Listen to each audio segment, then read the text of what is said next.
بسم اللہ الرحمن الرحیم 24ویں پارے میں اللہ تبارک و تعالی ارشاد فرماتا ہے، من عمل سیئۃ فلا یجزی الا مثلہا، جو شخص برا عمل کرے گا اس برے عمل کے مطابق اسے جزا دی جائے گی۔ وَمَنْ عَمِلَ صَالِحًا مِّن ذَكَرٍ أَوْ أُنثَىٰ وَهُوَ مُؤْمِنٌ فَأُولَٰئِكَ يَدْخُلُونَ الْجَنَّةَ يُرْزَقُونَ فِيهَا بِغَيْرِ حساب، جو لوگ چاہے وہ مرد ہوں یا عورتیں ہوں نیک عمل کریں گے وہ جنت میں داخل ہوں گے اور جنت کے اندر انہیں بغیر حساب کے رزق دیا جائے گا۔ اس آیت مقدسہ سے معلوم ہوا کہ ہر بندے کو اس کے عمل کے مطابق جزا سزا دی جائے گی۔ پھر جو برا عمل کرنے والا ہے اس کی بھی مختلف کیٹاگریاں ہیں، کوئی چھوٹا گناہ کرتا ہے، کوئی بڑا گناہ کرتا ہے، تو اس چھوٹے بڑے گناہ کے مطابق اس کو سزا دی جائے گی۔ مثلا اللہ نہ کرے اگر کوئی کفر کرتا ہے وہ ہمیشہ جہنم میں رہے گا، اس کے جہنم سے باہر آنے کی کوئی امید بھی نہیں ہے، اور ہمارا ایمان اور عقیدہ بھی یہی ہے کہ کافر ہمیشہ جہنم میں رہے گا۔ باقی رہا مومن، اس نے اگر چھوٹا گناہ کیا یا بڑا گناہ کیا اس کے مطابق اسے جہنم میں سزا ملے گی، لیکن وہ جہنم میں ہمیشہ رہے گا نہیں، اپنی سزا بھگت کے آخر جہنم سے نکل کر جنت میں اس کا داخلہ ہو جائے گا۔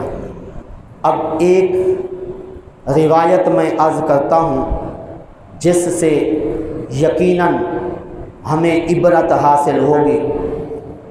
آقا کریم صلی اللہ علیہ وسلم کی حدیث کہ بعض جہنمی جو ہوں گے وہ جہنم کے اندر جل کے کوئلہ ہو چکے ہوں گے۔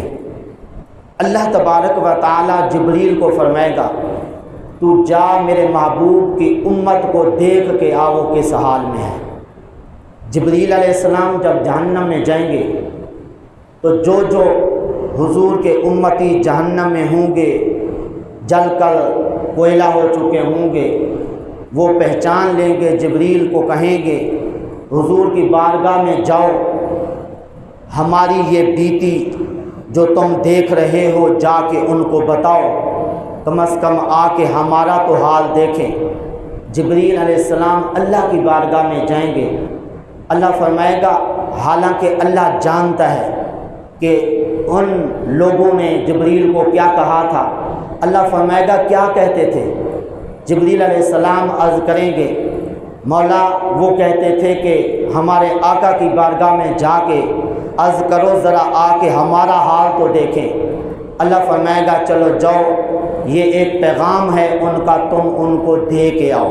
اور یہاں پہ ایک بات اہم یہ عرض کرتا چلوں، کسی کا پیغام جو ہے جو کسی تک پہنچانے کے لیے دیتا ہے تو وہ پیغام اگلے تک پہنچانا فرض ہے۔ جس طرح کہ چلیں جی اپنے ابو کو فلاں کو میرے سلام عرض کرنا، ہم لوگ سستی کر جاتے ہیں، دل کرا تو دے دیا سلام ورنہ نہیں، لیکن یہ کیا ہے فرض ہے سلام پہنچانا۔ یا کوئی بھی پیغام ہے پہلے سوچ لینا چاہیے، کبھی کبھار ایسا پیغام بھی ہوتا ہے جو اگلے تک پہنچانے میں بہت بڑا نقصان ہوتا ہے، تو اگر نقصان کا باعث ہو پھر نہیں، جو فائدہ مند ہو وہ پہنچانا چاہیے۔ بہرحال اللہ فرمائے گا جاؤ میرے محبوب کی بارگاہ میں ان کا پیغام پہنچا کے آؤ۔